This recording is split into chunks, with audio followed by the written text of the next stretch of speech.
인류의 역사는 투쟁의 역사입니다. 에덴의 선악과와도 같이 아담의 죄악으로 인한 사망의 유산과 그리스도의 십자가와 부활 사건으로 인한 생명의 유산 가운데에서 선택을 내려야만 하는 존재들이 바로 아담의 후손들, 인간입니다. 성경의 원리는 우리가 생각하는 것보다도 훨씬 더 실제적입니다. 즉, 우리의 혈통은 실제로 우리의 구원과도 직결이 될 만큼 우리에게 실질적인 영향을 줍니다. 성경적으로 표현하자면 피가 우리의 본질인 것이죠. 아담의 혈통은 개인적인 선함이나 악함에 관계없이 모두 사망의 저주를 받습니다. 동시에 아담의 혈통은 개인적인 선함이나 악함에 관계없이 모두 그리스도로 인한 부활의 축복을 받습니다. 천사들, 특히 타락한 천사들과 그들의 혈통인 네피림은 여기에 해당 사항이 없죠. 그들은 바로 이 혈통의 원리에 의해서 그리스도의 구원을 받지 못합니다. 인간의 원죄란 아담의 후손, 아담의 혈통의 속성을 의미하는 것입니다. 개인의 업보 개념이 아니라 사망과 노쇠라는 혈통의 저주인 셈이죠. 성경적인 세계관은 인간 개개의 선택이 중요한 믿음의 영역 이외에도 사망과 생명에 관련된 혈통의 관념이 함께 존재합니다. 영과 육을 분리할 수 없다는 것도 이러한 측면에서 그렇습니다. 예수 그리스도의 희생은 아담의 후손을 위한 것이었습니다. 타락천사나 네피림 같은 존재들을 위한 것이 아니었죠. 바로 이 점 때문에 예수님께서 직접 아담의 육신을 덧입고 피를 흘리신 것입니다. 타종교에서 자주 사용하기 때문에 해당 표현을 좋아하진 않지만 사실 이것이 성경적인 카르마 해소 방식이기도 합니다. 인간의 죄악은 인간이 그 값을 지불해야만 하는 것이죠. 하지만 인간의 힘으로는 불가능하니 성육신으로 오신 예수 그리스도께서 대신 지불하신 것입니다. 성경 속 구원의 원리를 이신칭이라고 하는데 이런 맥락에서 저는 이것을 이혈칭의로 다시 바라봐야 한다고 봅니다. 성경적인 구원은 그리스도 복음에 대한 믿음 이전에 혈통이 그 전제 조건입니다. 아담의 후손인 인류는 그들의 혈통 때문에 구원받을 수 있습니다. 메시아는 그 피로 아담의 후손을 속량하셨지만 타천사들과 네피림은 여기에 해당 사항이 없습니다. 다만 에덴의 선악과 때처럼 그리스도를 택할 것인지 아닌지는 본인의 선택이고 자유인 것이죠. 타락한 천사들이 하나님을 거역하기를 택한 것처럼 말입니다. 따라서 예수님이 만찬 때 말씀하신 내 피를 먹으라는 표현은 실제로 레위기와 신명기 속의 피와 생명을 연관시키는 성경적 세계관에 대해서 언급하신 내용이 됩니다. 예수 그리스도의 피는 육체적으로는 아담의 피였지만 영적으로는 하나님의 영이 결합된 것이었죠. 성경적으로 보았을 때 영적인 것은 실제 육적인 형태와 결합하여 존재합니다. 이것은 마이클 하이저와 같은 신학자들이 말하는 흙을 청하는 나아만의 내용과도 일맥상통하는 것입니다. 이 원리를 잘 알지 못하는 사람들은 구약시대의 히브리 사람들의 육체가 부활할 것을 염두에 둔 전통적 매장 방식을 영지주의적인 영과 육이 이분법적인 세계관으로 판단하며 구약시대의 매장 풍습을 격하하거나 이집트 신화의 부산물로 여기기도 합니다. 하지만 태양신라와 인간의 사이에서 태어난 존재인 파라오의 혈통, 혹은 다른 말로 아담의 혈통이 아닌 네피림의 혈통을 중시하는 이집트 신화는 근본부터 성경과는 동떨어진 이질적 세계관을 갖습니다. 이집트 신화는 타천사들의 핏줄을 중시하는 세계관, 즉 창세기 3장 속 뱀의 후손을 중시하는 세계관인 것이죠. 이것은 전 세계 모든 신화에서 동일하게 나타납니다. 신과 인간 사이에서 나타난 존재들이 영웅이거나 왕족이고 따라서 그들의 혈통이 다른 평범한 사람들의 혈통보다도 고귀하고 중요합니다. 하지만 성경은 정반대로 이야기합니다. 아담의 혈통이 그리스도의 십자가와 부활 사건으로 말미암아 영생의 복을 누리게 된 것이고 반대로 인간과 결합한 타천사와 그 후손의 혈통은 모두 죽음을 맞게 됩니다. 내가 말하기를 너희는 신들이며 다 지존자의 아들들이라 하였으나 그러나 너희는 사람처럼 죽으며 고관에 하나같이 넘어지리로다. 하나님은 신 엘로힘인 천사들이 사람처럼 죽게 될 것이라고 선언하십니다. 따라서 타천사들은 어쩌면 정말로 그들의 육신이 서서히 죽어가고 있는지도 모릅니다. 카린 윌킨슨 같은 외계인 납치 피해자들의 증언에서도 최근에 이러한 정황이 포착된 바 있죠. 북유럽 신화 속에서 등장하는 엘프나 지저세계의 다크엘프와 같은 개념의 존재들도 바로 여기서 파생된 것인지도 모르겠습니다. 엘프는 종종 영원히 사는 존재가 아닌 인간보다 훨씬 오래 살지만 결국은 죽는 존재로 묘사되기도 합니다. 이러한 맥락에서 드라큘라와 같은 흡혈귀의 모티브를 실제 타천사들의 일화에서 찾는 해석 방식도 존재합니다. 보다 영적인 혹은 보다 고차원적인 존재인 천사들에게는 인간의 피가 하나의 훌륭한 보양식이 되는 것이죠. 이렇게 파악해보자면 성경에서 피가 생명이다라는 말은 정말로 실제적인 표현이 됩니다. 따라서 그리스도의 피가 십자가 위에서 이 땅으로 쏟아진 것에는 단순히 상징적인 것 이상의 의미가 있습니다. 그리스도의 피가 실제 땅을 적셨을 때 거기에 결합된 하나님의 영이 그 피를 통하여 이 땅에 역사하신 것입니다. 그래서 하나님의 성령을 회방하는 것은 씻을 수 없는 큰 죄악인 것입니다. 아담의 죄악에 대한 값을 지불한 원리가 그리스도의 피와 연합해 있었던 성육신 속 하나님의 영과 연관되어 있기 때문이죠. 그리고 이 모습은 마지막 시대에 순교하는 성도들을 통해서 다시 한번 반복됩니다. 그래서 마지막 시대의 성도들을 상징하는 두 증인이 영적으로는 소돔과 애굽에 있으면서 동시에 그리스도께서 십자가에 못 박히신 곳에 있는 것입니다. 천년왕국의 아담의 육체 상태로 들어가는 인류의 값을 거룩한 성도들의 피를 통해 치르는 것이죠. 동시에 순결한 신부들의 피를 통하여 하나님의 영이 지구를 정화하시는 것입니다. 계시록 11장 속 두 증인의 순교와 부활의 모습은 그리스도의 모형 그 자체입니다. 그래서 이들이 3일 반의 시간이 지나서 부활을 하는 것이죠. 3일 만에 다시 살아나신 예수님처럼 말입니다. 해당 3일 반은 무적행에서 짐승이 올라온 이후의 사건이므로 다니엘서에서 말하는 한 일의 절반인 후 3년 반을 의미할 것입니다. 따라서 성도의 소망은 오직 예수 그리스도를 통한 부활이 됩니다. 그리스도 복음의 본질은 휴거나 천국이 아닙니다. 성경적인 그리스도를 통한 구원의 본질은 실제적인 몸의 부활입니다. 성경적인 부활은 예수 그리스도 안에서 죽은 자들이 다시 육체를 입어 되살아나는 것입니다. 십계명의 모세처럼 해당 몸에 영광스러운 광채가 깃들여 있을지 현재의 육체보다도 더욱 우월하고 초월적인 형질일지는 몰라도 한 가지 분명한 것은 우린 육체를 다시 덧입게 됩니다. 이번에는 아담의 저주가 사라진 썩지 아니할 처소 오이키테리언이죠. 그리고 부활한 그리스도인들은 해당 육신을 입은 상태로 아마겟돈에서 타천사들과 전쟁을 치르게 됩니다.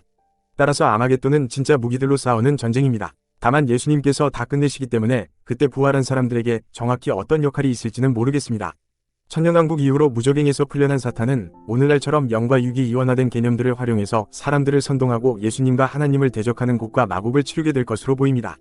인간은 본질적으로 영과 육이 하나인 존재입니다. 영과 육이 이원론은 성경이 말하는 혈통의 원리와 동떨어진 관념입니다. 따라서 아담의 혈통을 모두 벗어던진 인간, 마치 테세우스의 배처럼 과도한 트랜스 휴머니즘 기술이나 마인드 업로딩, DNA 변형 시술 등을 통하여 인간이 아닌 다른 존재로 변해버린 모든 존재들은 성경이 말하는 구원의 조건에서 벗어나게 되는 것이죠.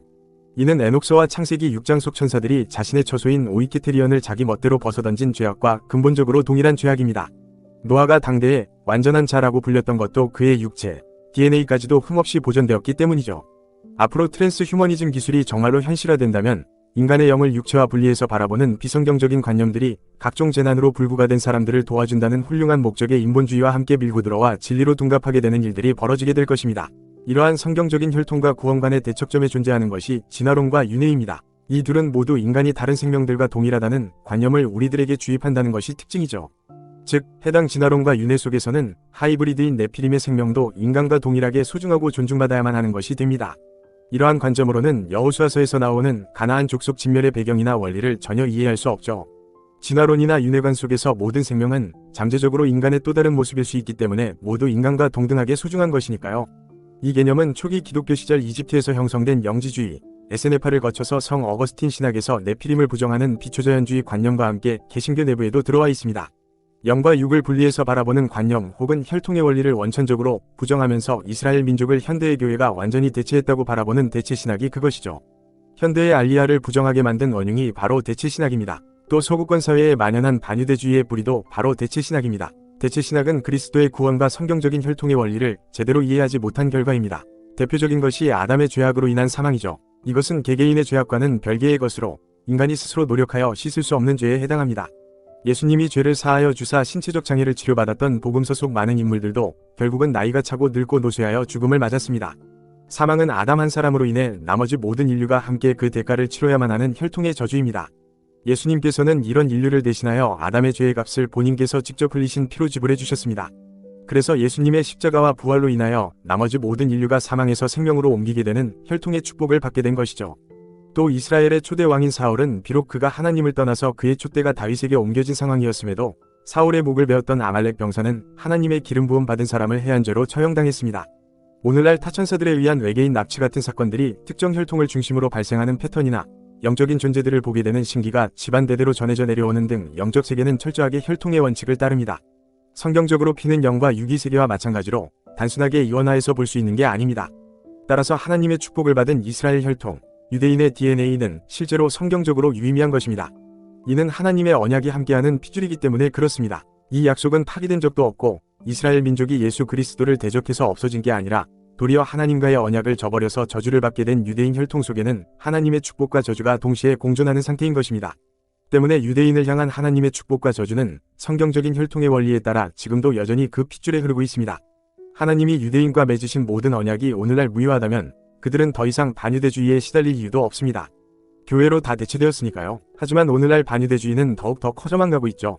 음모론을 파고든 반유대주의 정서도 마찬가지입니다. 오늘날 전 세계에서 펼쳐지는 모든 악행을 카발 탓으로 돌리는 것도 사실 어폐가 있습니다만 작금의 음모론 담론은 집요하게 유대인을 모든 악의 축으로 설명합니다. 실제 유대계 엘리트 계층이 저지르는 전 세계적인 만행을 정당화하기 위해 이런 말을 하는 것은 아닙니다. 다만 이러한 행위는 유대인 단독으로 행해지는 것도 아니기에 과도한 반유대주의 정서는 실제로 틀린 판단일 뿐만 아니라 하나님의 계획을 대적하게 만드는 근원이 됩니다. 카톨릭 말고도 개신교 내부에도 루터와 같은 인물을 통하여 이러한 관념이 오래전부터 들어와 있는 상태이죠. 이것이 대체신학이고 정확히 사탄이 위도한 바이기도 합니다. 참고로 루터가 승전에 사용했던 하얀 바탕의 장미 엠블럼은 현재 색깔만 바꿔서 장미 십자의 상징으로 쓰이고 있습니다. 여기에 대해서는 다른 영상에서 더 자세히 다룰 기회가 있을 것입니다. 이렇듯 유대인을 향한 증오의 연쇄는 여전히 유효합니다. 따라서 유대인 혈통 속의 축복과 저주는 단 한 번도 대체된 적이 없습니다. 마지막 시대에 유대인들이 가나안 땅으로 다시 모이게 되면 사탄은 곡과 마곡 전쟁을 통하여 이 증오스러운 메시아의 혈통을 다시 한번 지면에서 쓸어버리고자 자신의 모든 역량을 퍼부을 것입니다. 여호수아가 이끈 이스라엘 민족의 가나안 정복에 대한 보복 전쟁이 바로 에스겔서 속 곡과 마곡 전쟁이 되는 것이죠. 성경이 말하는 뱀의 후손과 여인의 후손의 투쟁사 관점으로 이 부분을 바라보지 않으면 절대로 이와 같은 해석에 도달할 수가 없습니다. 그리고 혈통의 저주로 인해 이스라엘 민족을 감싸고 있었던 갈대아의 영은 해당 곡과 마곡의 전쟁과 함께 무너지면서 이스라엘이 예수 그리스도를 진짜 메시아로 알아보는 눈이 열리게 되는 사건이 됩니다.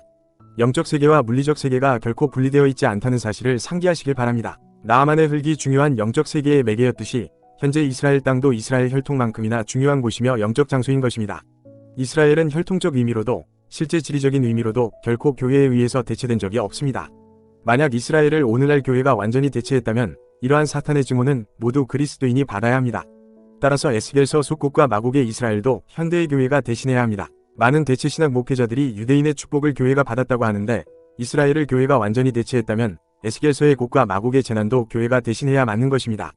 교회가 하나님의 축복만 냉큼 받아 챙기고 저주는 유대인에게 몰아주는 일은 성경적 혈통의 원칙에 위배됩니다. 따라서 오늘날 이스라엘을 교회나 크리스천으로 대체했다고 해석하는 방식은 전혀 비성경적인 개념들이 되는 것입니다.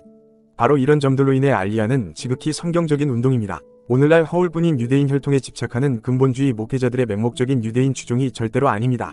오히려 가장 성경적으로 하나님의 뜻을 행하는 일에 해당됩니다. 물론 개 중에는 실제로 맹목적인 목회자들이나 선교단체도 있겠지만 하나님은 그러한 사람들까지도 다 활용하셔서 말세의 계획을 성취하십니다. 거기까지가 하나님의 계획입니다. 그러니 가짜 시오니즘, 아슈케나지 유대인 같은 지식으로 알리야 운동 전체를 폄하하는 것은 자칫 자신의 얄팍한 지식에 의지해서 하나님이 이끌어가시는 마지막 시대의 계획을 비웃고 회방하는 일이 될 수도 있음을 명심하시길 바랍니다. 나더러 주여 주여 하는 자마다 다 천국에 들어갈 것이 아니요 다만 하늘에 계신 내 아버지의 뜻대로 행하는 자라야 들어가리라. 특히 한국의 장로교 및 주요 교단은 오늘날 신천지와 같은 대체신학의 괴물들을 가리켜 세대주의의 폐해로 몰아세우기 바쁜데 오히려 이런 사이비들은 대체신학의 폐해로 정의되어야 맞습니다. 하지만 정작 신천지 같은 이단을 단죄하는 한국의 주요 교단들도 하나같이 대체주의를 정통교리로 내세우기 때문에 정작 악의 핵심인 대체신학 부분은 놔두고 건너뜁니다. 신천지 같은 곳에서 말하는 하나님의 입맞는 14만 4천을 열방의 교회가 전부 다 대체했고 심지어 그게 한국인이라는 민족주의 신학은 매우 비성경적이고 성경의 예언서를 완전히 왜곡하는 엉터리 해석의 뿌리입니다. 바로 이 대체신학에서 수많은 사이비가 파생되고 많은 사람들이 잘못된 종말관을 갖게 됩니다. 이는 비단 한국의 문제만은 아니고 칼빈 때부터 혹은 기독교 초기 영지주의의 뿌리인 이집트 에세네파 시절부터 시작되어 온 사탄의 심리전입니다. 영적 세계의 원리는 구약이나 지금이나 동일합니다. 먼저는 유대인에게요. 그 다음으로 이방인에게입니다. 마지막 시대의 가나안 지역으로 이스라엘 민족이 다시 모여들어 열방의 신들과 또다시 싸우게 되는 역사는 맏아들된 이스라엘의 마지막 사명이기도 하면서 예수 그리스도를 믿지 않고 대적했던 그들의 죄의 대가이기도 합니다. 결국 열방의 신들에 대하여 이스라엘이 승리하겠지만 그 과정 속에서 많은 이스라엘 사람들이 죽게 될 것입니다. 따라서 이스라엘을 위해 기도할 필요가 있습니다. 이때 많은 유대인들이 전쟁과 고통 속에서 복음을 받아들이게 될 겁니다. 왜냐하면 이것은 단순히 물리적 세계의 전쟁일 뿐 아니라 이스라엘을 대적하는 열국의 신들을 끌어내리는 작업이기도 하기 때문이죠. 그리고 이때 현실로 끌려나온 열국의 신들은 이스라엘의 승리를 자기들의 덕으로 돌리면서 적그리스도와 짐승왕국이 이스라엘 지역에 뿌리를 내릴 것입니다. 이때 참된 복음을 받아들이고 적그리스도 치하에서 고통받게 될 이스라엘 민족을 위해 기도해야 할 필요가 있습니다.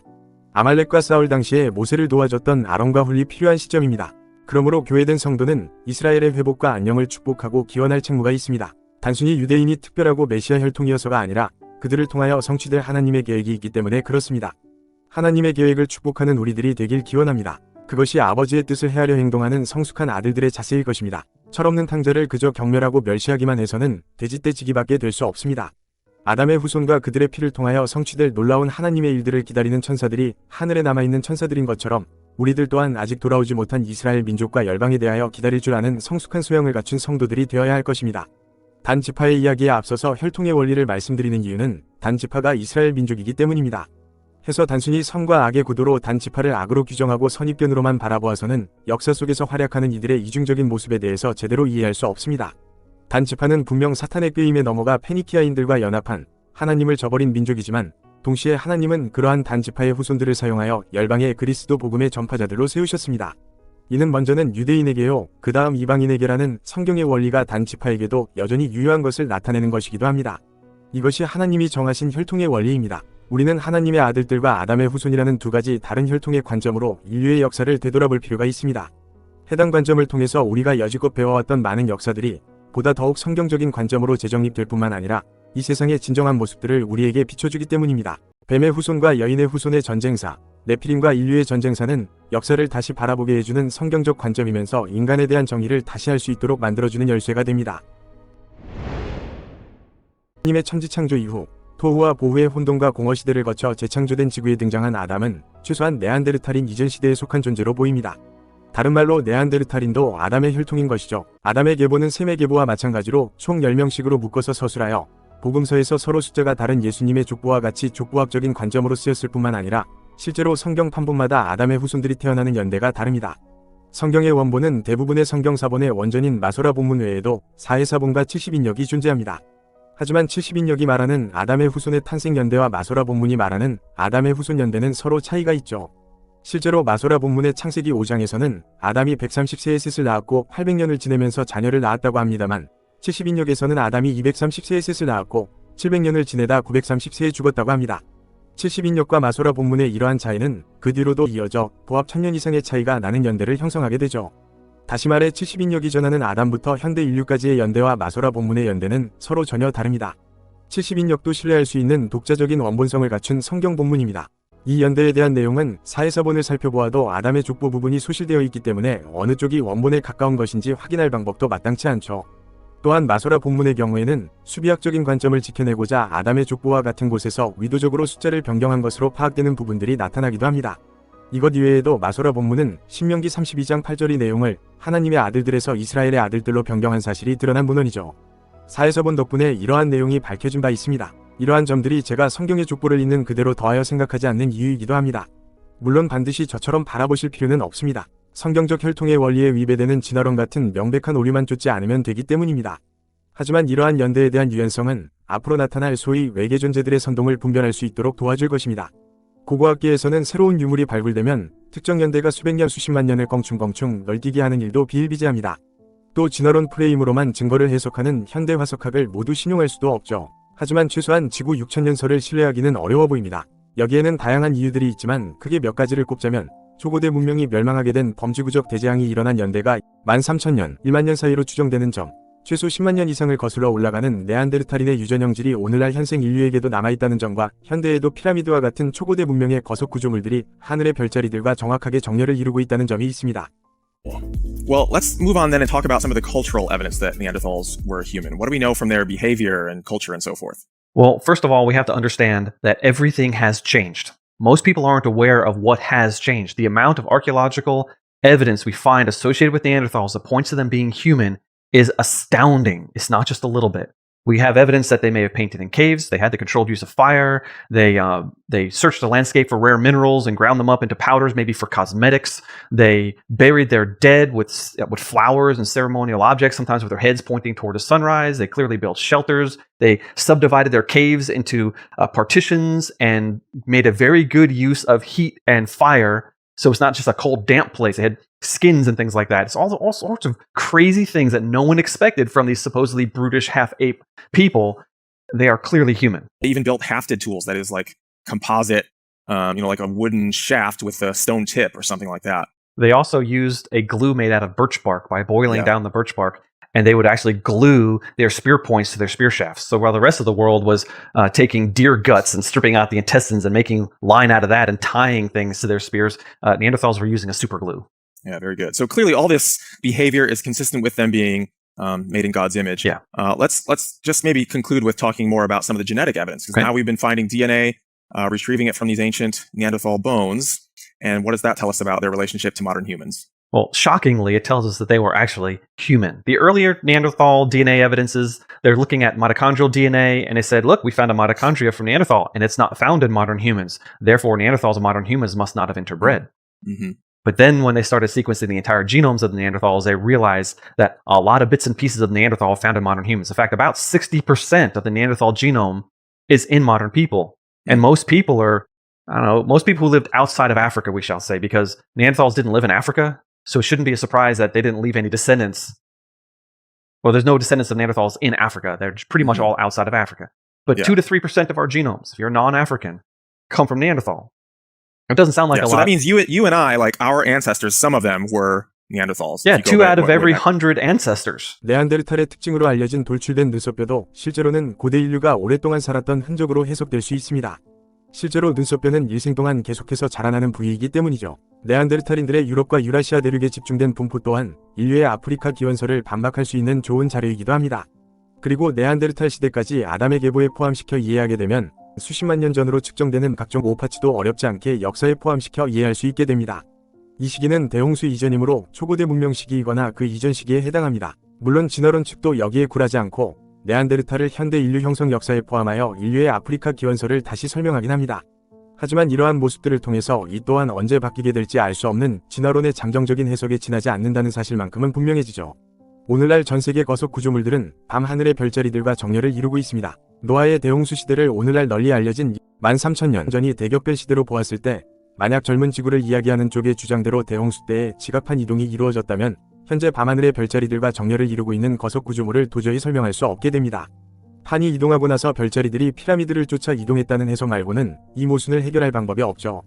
그게 아니면 피라미드 같은 거석 구조물들이 대홍수 이후에 건설되었다고 파악해야만 합니다. 이상의 사실들을 놓고 보면 대홍수 시기에 지각판 이동이 이루어졌다는 해석도 정확한 해석이 아님을 알 수 있습니다. 지각판 이동은 대홍수보다도 훨씬 이전 시기에 발생한 것이며 따라서 천지 창조 이후 혼돈하고 공허하도록 지구가 파괴된 이후에 다시 회복되는 기나긴 시간적 갭이 있다고 해석하는 편이 자연스럽습니다. 이러한 혼돈의 시대에 지각판 이동이 이루어졌다고 보아야 거석 구조물들의 연대와 앞뒤가 맞게 됩니다. 또한 세계적인 거석 구조물들은 단순히 거인을 위해서 지어진 건축물이 아닙니다. 실제로 이곳을 탐험한 티모시 알베리노, 스티브 케일 같은 크리스천 고고학자들은 아메리카 대륙의 샥사이와만 같은 거석 구조물들의 통로의 폭이나 계단의 단차를 비교해보면 실제로 거인을 위해 지어진 구조물과 사람을 위해 지어진 구조물들로 나뉘어 지어졌음을 알 수 있다고 전합니다. 따라서 거석 구조물이 무조건 거인을 위한 건축물이라고 보는 것은 부정확한 견해입니다. 또한 이집트 피라미드에는 돌이 깔끔하게 깎여나가다가 마치 도중에 공사가 중단된 것처럼 깎이지 않은 돌들이 그대로 방치되어 있는 부분을 찾을 수 있습니다. 해당 거석 구조물을 연구하는 세간의 많은 학자들은 이구동성으로 이 돌은 마치 퍼즐처럼 정교하게 깎여 놓여진 뒤에 다시금 그 표면이 우리가 알 수 없는 고대의 어떤 기술에 의해서 마치 레이저로 잘라낸 듯이 아주 깔끔하게 잘려나간 것이라고 이야기합니다. 이러한 사실들은 단순히 거인들, 네필림이 돌을 들고 날라서 해당 구조물을 지은 게 아니라는 사실을 뒷받침하는 것이기도 합니다.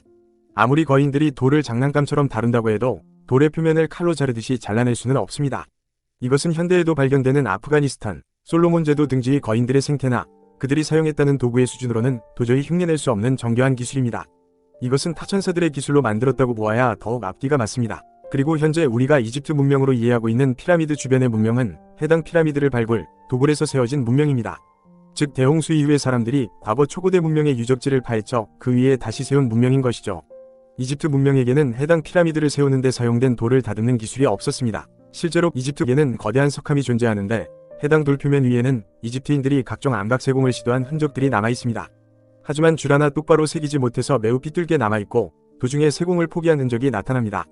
피라미드를 구성하는 돌들 사이로 종이 한 장 들어갈 만한 틈도 없게 깎아내고 그 돌의 표면도 피라미드 기울기에 맞춰서 비스듬하게 마치 칼로 두부를 자르듯이 돌을 정확하고 깔끔하게 잘라내는 수준의 기술을 가진 문명이 돌에 그림 하나 똑바로 세공하지 못했다는 것은 서로 앞뒤가 전혀 맞지 않죠. 따라서 이집트 문명은 이를테면 최초의 고대 프리메이슨 문명, 다른 말로 초고대 문명의 잔재를 탐사하고 거기서 찾아내는 타천사의 기술에 심취한 도굴꾼 문명이 되는 것입니다.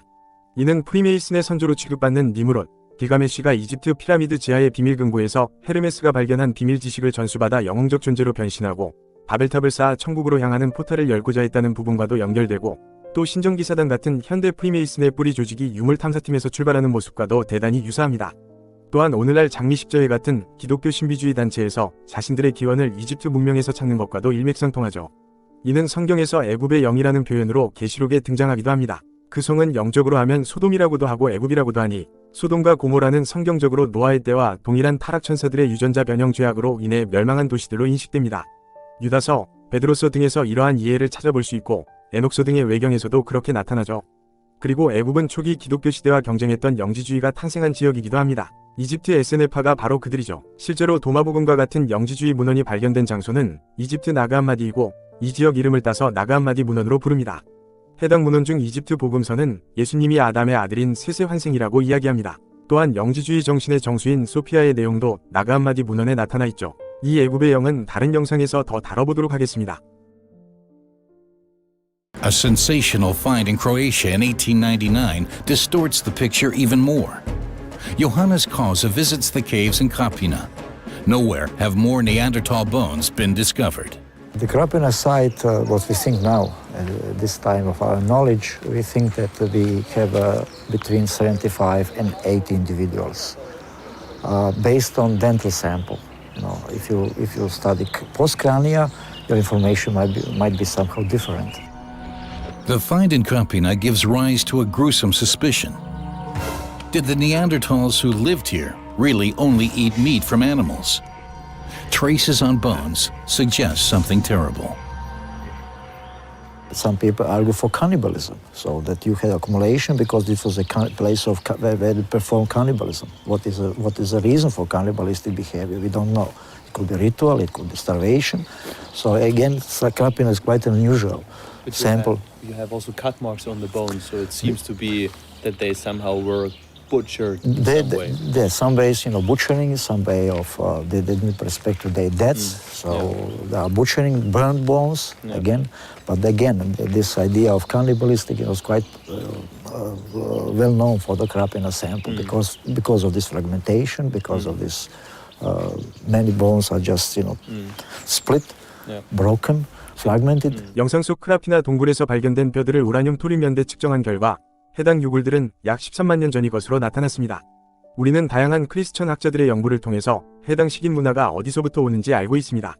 그것은 타락한 천사들이나 네피림과 같은 존재들로부터 기인합니다. 에녹서 같은 외경에서는 세미아사를 비롯한 수백의 타락 천사들이 에녹의 아버지인 야렛의 시대에 헤르몬산에 내려와 인간 여성과 결합하고 네피림을 낳았다고 전하죠. 만약 해당 연대 측정이 올바르다면 인간과 타락 천사들의 본격적인 교류는 13만 년 전부터 시작되었는지도 모르겠습니다. 그렇다면 이 무렵을 에녹서에서 말하는 야렛 시대나 그와 가까운 시기로 해석할 수 있어 보입니다. 아담의 계보를 족보학의 관점으로 이해한다면 이때부터 상당한 시간이 흘러 노아의 시대에 가까워진 무렵에 가서야 초고대 문명이 세워지는 것으로 볼 수 있을 것입니다.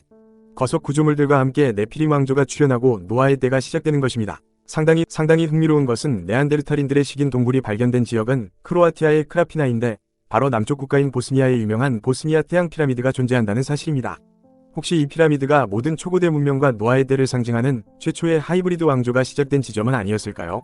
만약 그렇다면 해당 피라미드를 둘러싼 많은 미스테리한 사건들이 설명되기도 합니다. 실제로 해당 피라미드를 조사하다가 보스니아 정부 당국의 제지로 철수당한 고고학자는 해당 피라미드에서 발견된 지오폴리머 구조물의 연대를 탄소 측정해본 결과 약 3만 5천 년 전이 것이었다고 하죠. 이것은 피라미드나 괴베클리 테페와 같은 거석 구조물들보다도 훨씬 오래된 것이기도 합니다. 또한 미국과 서방 세계가 냉전 시기에 동유럽 국가에 왜 그렇게 집착했는지도 어느 정도 설명이 됩니다. 미국은 해당 보스니아 피라미드나 그 주변에 존재하는 초고대 문명의 유물이나 네피림 DNA를 확보하기 위해서 이들 지역에 신경을 곤두세웠던 것인지도 모릅니다. 이렇게 보면 1990년대의 보스니아 전쟁도 다시 바라볼 수 있게 됩니다. 미국이 유럽 경제 공동체와 함께 보스니아 헤르체고비나 독립을 공식 승인하면서 전쟁이 발발했기 때문입니다. 미국은 이것 말고도 2003년 이라크에서 길가메시의 무덤을 찾아내고 그 DNA를 확보한 것과 관련해서 많은 의혹을 받은 바 있습니다. 이라크 전쟁이 실제로는 길가메시의 시신을 확보하기 위한 전쟁이 아니었냐는 것이죠. 유전자 편집 기술이 발견된 것은 1970년대 이후의 일입니다. 이 무렵부터 외계인 납치로 악명 높은 트라이앵글 UFO, TR-3B가 등장하죠.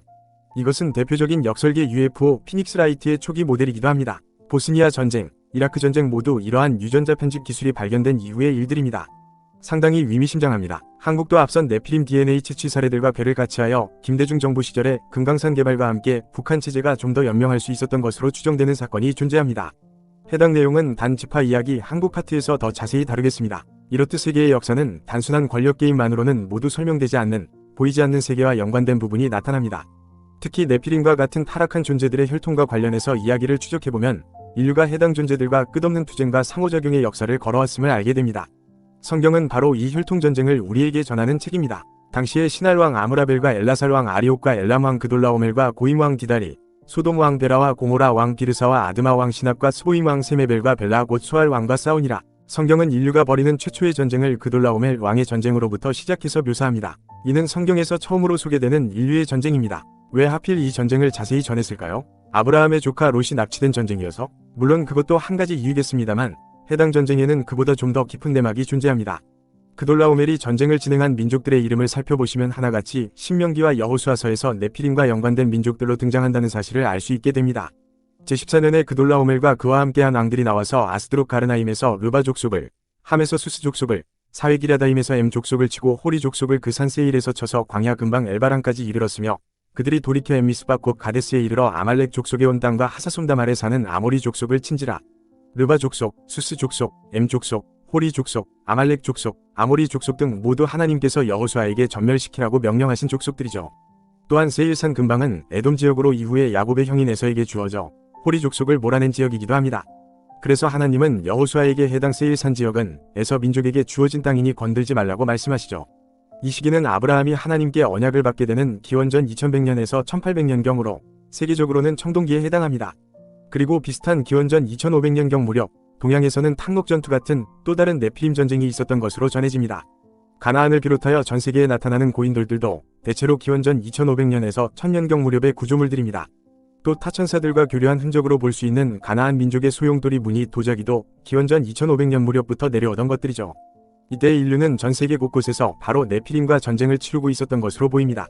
네피림을 숭상하는 부족들과 이들을 몰아내고자 했던 청동기 문명의 영웅들이 전 세계 곳곳에서 격돌을 했던 것이죠. 이것은 한반도 지역도 마찬가지입니다. 탕록전투에서 치우측의 거인 부족을 몰아낸 세력인 황제 헌원씨와 같이 거인을 몰아내고자 하는 세력이 요하 근방과 한반도로 내려온 네피림 추종 세력들과의 투쟁 끝에 그들을 몰아내고 인간 문명의 시대를 열게 된 것이죠. 마치 그돌라오멜 왕이나 야곱의 형제에서처럼 말입니다. 해서 한반도 지역은 거인을 추종하던 민족과 거인을 몰아낸 민족이 혼합되어 형성된 민족과 국가로 보입니다. 물론 네피림을 인간의 힘만으로 이겨낸다는 것은 현실적으로 어려움이 많습니다. 여기엔 여러 가지 요인들이 존재했을 것으로 보입니다. 우선 대홍수 이후의 네피림인 나파임은 대홍수 이전 시대처럼 사이즈가 크지도 못했고 번식에도 문제가 있었던 것으로 보입니다. 바산왕국도 마지막 남은 나파임이라는 별칭이 붙은 것을 보면 더욱 그렇죠. 그래서 대홍수 이후 거인들의 낮은 번식력이 청동기 시대에 진행된 혈통전쟁에서 신체적으로 약한 인간이 네피림을 몰아낼 수 있었던 한 가지 요인으로 보입니다. 또 다른 이유는 살렘 왕 멜기세덱과 같은 존재입니다.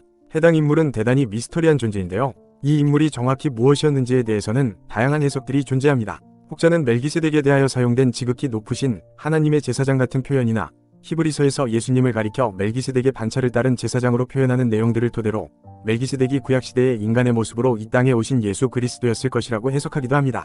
실제로 멜기세덱은 롯의 구출 이후 아브라함에게 축복을 내려주죠. 아브라함은 겁이 많아 자신의 아내 사라를 여동생이라고 속이고 다녔던 인물인데 롯을 구출할 때만큼은 네피림 민족들과 대전쟁을 펼쳤던 그돌라오멜 왕에 대항하여 스스로 318명을 이끌고 가서 싸워 이겼다고 말합니다.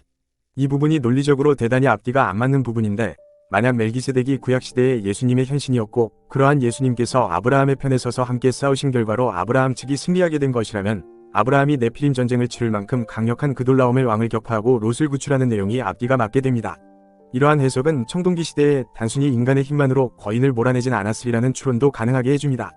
예수님께서 직접 천사들을 지휘하시며 세계 곳곳의 거인들을 몰아내셨던 것이죠. 이와 같은 해석은 마이클 하이저가 구약에서 나타나는 여호와의 사자를 예수님으로 해석하는 방식과도 궤를 같이 합니다. 즉 이스라엘 민족이 가나안에 입성할 때에 예수님이 그들과 함께 요단을 건너 가나안의 네피림을 쓸어버리신 겁니다. 성경에서는 하나님께서 이스라엘 민족에 앞서 왕벌을 보내셔서 적들을 내쫓아 주신다는 표현이 등장합니다. 내가 왕벌을 내 앞에 보내리니 그 벌이 히위 족속과 가나안 족속과 헷 족속을 내 앞에서 쫓아내리라.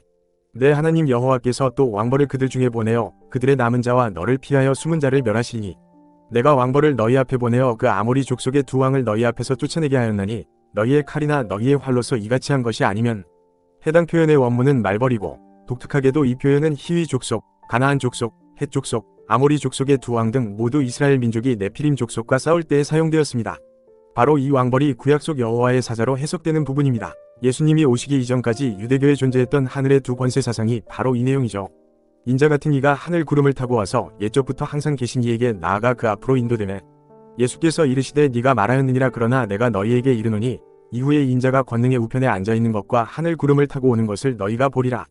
예수님이 이 말씀을 인용하셨을 때 대제사장 가야바는 옷을 찢으면서 신성모독이라고 외치며 예수님을 사형에 처해야 한다고 합니다. 또 구약에서 여호와의 사자가 아브라함, 모세와 만나 말씀을 나누는 부분을 살펴보면 해당 인물들이 마치 하나님 본인과 대화를 나누는 듯이 묘사합니다. 즉 여호와께서 인간의 모습으로 이 땅 위에 나타나신 것은 구약시대 유대교 내부에서는 상당히 보편적인 해석이었던 것이죠. 다시 네피림을 내쫓는 왕벌의 해석으로 돌아와서 스가랴 14장에는 짐승표를 받고 아마겟돈에 모여 싸우는 존재들이 서로를 공격하는 장면이 나타납니다. 그날에 여호와께서 그들을 크게 요란하게 하시리니 피차 손으로 붙잡으며 피차 손을 들어칠 것이며, 또한 네피림의 영인 귀신들도 예수님을 마주쳤을 때 예수님을 두려워하며 다음과 같이 이야기하죠. 회당에 더러운 귀신 들린 사람이 있어 크게 소리 질러 이르되 아나사렛 예수여 우리가 당신과 무슨 상관이 있나이까? 우리를 멸하러 왔나이까? 나는 당신이 누구인 줄 아노니 하나님의 거룩한 자니이다. 이러한 관점에서 예수님은 네피림의 천적, 말벌이 되는 것입니다. 실제로 단 지파의 상징은 단 지파 출신 사사였던 삼손의 사자와 벌굴 일화에서 비롯된 벌이기도 합니다. 프랑크 왕실에서 해당 벌인장을 사용했었고 그것이 프랑스 왕가 플레르드리스의 기원이죠. 장미와 벌은 초기 장미 십자회의 엠블럼이기도 합니다.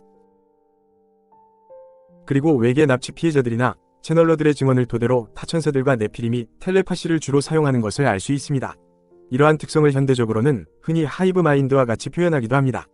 이런 관점으로 스가랴 14장에서 서로를 죽이는 혼란에 빠진 사람들의 상태를 다시 해석해보자면 아마겟돈에 모인 네피림 후손들과 짐승표를 받은 사람들의 텔레파시 기능에 엄청난 혼선이 생겨 패닉에 빠져서 서로를 죽이는 장면으로 해석할 수 있을 것입니다. 그리고 이와 같은 해석을 다시금 가나안 정벌 당시 네피림들에게 적용해보면 예수 그리스도의 등장으로 대혼란에 빠져 서로를 공격하는 네피림들의 모습을 떠올릴 수 있습니다. 이렇게 해석해보면 출애굽 이후 가나안 정벌은 청동기에서 철기로 넘어가는 시기에 전 세계적으로 네피림의 대부분이 정리된 결정적인 사건으로 볼 수 있게 됩니다. 가나안에 직접 오신 예수님의 모습을 전 세계의 네피림들은 텔레파시 등을 통해서 파악하고는 대혼란에 빠진 것이죠. 그리스 신화의 사이클롭스, 북유럽 신화 속 외눈박이 오딘, 신라 지역에 전해지는 외눈박이 거인의 섬 등 눈이 하나인 거인에 대한 전설은 세계적으로 나타나는데요. 전 세계적으로 나타나는 이들 외눈박이 거인들의 기원도 가나안 정복 당시 네피림들이 예수님을 마주친 사건과 연관해서 해석해 볼 수 있습니다. 네피림은 반인 반천사의 존재로 보다 영적인 존재에 가깝습니다. 이런 타락한 존재가 예수님의 광채를 직접 보게 되면 설령 그것이 텔레파시 같은 위식 공유를 통한 목격이었다고 할지라도 그들의 눈과 신경에는 엄청난 부담이 되었을 것입니다. 당시 거인들은 내가 타들어가는 듯한 고통에서 해방되고자 자신의 눈을 찔러 해당 텔레파시 기능을 담당하는 손가채를 파괴했던 것은 아닐까요? 또는 이때 패닉에 빠진 네피림들끼리 스가랴 14장의 예언 내용처럼 서로를 공격하여 외눈박이가 되거나 불구가 되었을지도 모르겠습니다. 이렇게 보면 프리메이슨이 왜 외눈박이와 외파를 자신들의 상징으로 삼는지 이해가 됩니다. 그들은 자신들의 기원을 타락한 천사와 그들의 후손인 네피림의 혈통에서 찾고 있는 것입니다. 화 있을진저 양떼를 버린 못된 목자여 칼이 그의 팔과 오른쪽 눈에 내리리니 그의 팔이 아주 마르고 그의 오른쪽 눈이 아주 멀어버릴 것이라 하시니라. 해당 외눈박이의 악한 목자는 프리메이슨의 전시한 호루스의 눈을 말하는 것이기도 합니다. 상당히 긴 이야기이기 때문에 다음 영상에서 더 자세히 다루겠습니다. 프리메이슨에서 중요하게 바라보는 33위 숫자도 네피림을 기원으로 볼 수 있습니다. 여호수아 12장에는 이스라엘이 죽인 가나안 왕의 명단이 등장합니다. 모두 31명이죠. 거기에 민수기에서 모세 시절에 죽인 바산 왕 옥과 아모리 왕 시온을 더하면 모두 33명이 됩니다. 또한 프리메이슨의 성지이며 에녹서에서 세미아사가 200의 천사들과 내려온 헤르몬산은 북위 33도, 동경 35도에 위치하는데 경도의 기준이 되는 자오선을 과거부터 영국 그리니치와 경쟁해왔던 파리 자오선 기준으로 바꿔보면 북위 33도, 동경 33도가 됩니다. 지금도 헤르몬산 정상에는 유엔기지가 건설되어 있으며 민간인 출입을 통제하고 있죠. 헤르몬산은 타천사들이 인간의 딸들과 합하여 네피림을 낳은 유전자 변형 죄악의 그라운드 제로입니다. 또한 헤르몬산은 페니키아의 본 고장인 두로와 시돈 근방이고 페니키아라는 단어는 피닉스의 어원이기도 하죠. 시돈의 아버지는 함이 아들인 가나안입니다. 그리고 시돈부터 그랄과 가자 지구까지가 가나안의 영토였습니다. 이들이 단 지파와 연합을 하여 오늘날 프리메이슨 조직과 유럽 메이슨 왕실 혈통의 기원이 됩니다. 그래서 유럽 왕실에서 독수리가 그들의 주요 상징이 된 배경에는 바로 페니키아의 상징인 불사조가 있는 것입니다. 또한 텔레파시 기능을 담당하는 것으로 추정되는 손가채도 척추뼈 33개 위에 위치하고 있죠. 네피림과 타천사들의 주요 의사소통 수단이 해당 손가채를 사용한 텔레파시이고 프리메이슨 및 각종 오컬트와 외계인 종교, 뉴에이지에서 해당 손가채를 통한 명상을 중요시하는 것을 보면 이들이 대체 누구와 그토록 연결되고 싶어 하는지 이해가 됩니다. 메이슨 혈통에게 33이 중요한 숫자인 이유는 바로 이러한 이유들 때문입니다. 그리고 예수님의 십자가 사건 당시의 나이를 33세로 해석하는 방식도 카톨릭 시절부터 내려오는 만큼 이러한 영향을 받았을 것으로 추정됩니다. 예수님의 십자가 사건 당시의 나이는 학자들마다 36세나 40대로 추정하기도 하는 등 실제로 정확하게 알려져 있지 않습니다. 다시 가나안 정복 이야기로 돌아와서 이렇듯 예수님의 가나안 정벌 해석은 고인들이 특히 많이 몰려있는 한반도 지역에서 거인이 자취를 감추게 된 경위를 우리들에게 짐작할 수 있도록 해줍니다. 거인의 개체수가 인간에 비해 아무리 열세였다고 해도 한반도 지역에만 4만 개를 넘게 고인돌을 만들 만큼 많은 수의 거인들을 청동기 시대의 무기를 들고 싸워 이긴다는 것은 현실적으로 불가능합니다. 이들이 한반도에서 자취를 감추게 된 어떤 결정적인 계기가 필요하다는 것이죠. 그리고 이는 아마도 가나안 지역에 직접 오셔서 네피림들을 심판하신 예수님의 네피림 정벌과 연관이 있어 보입니다. 세계적인 고인돌 분포를 살펴보면 유라시아 대륙 해안가 끝자락에 집중되어 나타나는데요. 네피림 부족들은 청동기 내내 천사들과 예수님에게 쫓겨 땅 끝자락까지 왔고, 그렇게 모여든 장소에서 다시금 네피림 개체수를 늘려서 노아의 때를 반복하기 위한 반격을 준비하고 있었던 것 같습니다. 북유럽, 프랑스, 인도, 한국 등의 장소들이 이 반격을 위한 주요 거점들이었고요. 하지만 가나안 땅에 직접 이스라엘 민족을 이끌고 나타나신 예수님에 의하여 그동안 준비해둔 네피림은 사실상 반신불수 상태가 되어 모든 계획은 수포로 돌아가고, 네피림으로 노아의 때를 되풀이한다는 사탄의 계획은 모조리 분쇄된 것이죠. 그리고 이때부터 사탄은 계획을 전면 수정합니다.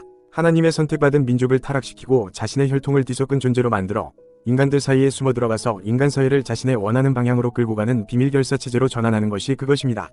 에덴 동산의 하와가 사탄의 유혹을 받아 어리석은 선택을 했던 것과 마찬가지로 하나님의 택함을 받았으면서도 이때의 어리석은 선택으로 잘못된 길을 들어서게 됐던 민족이 바로 단 지파입니다. 청동기에서 철기로 넘어가는 시기에 유라시아 대륙과 아메리카 신대륙에 이르기까지 전 세계에 걸쳐 출몰했었던 고대의 프리메이슨이 바로 단 지파의 정체입니다. 이 역사는 뱀의 후손과 여인의 후손의 투쟁이라는 거대한 혈통전쟁의 연장선 속에 존재합니다. 다음 시간에는 단 지파의 타락과 고대 히브리 민족의 디아스포라에 대하여 살펴보겠습니다.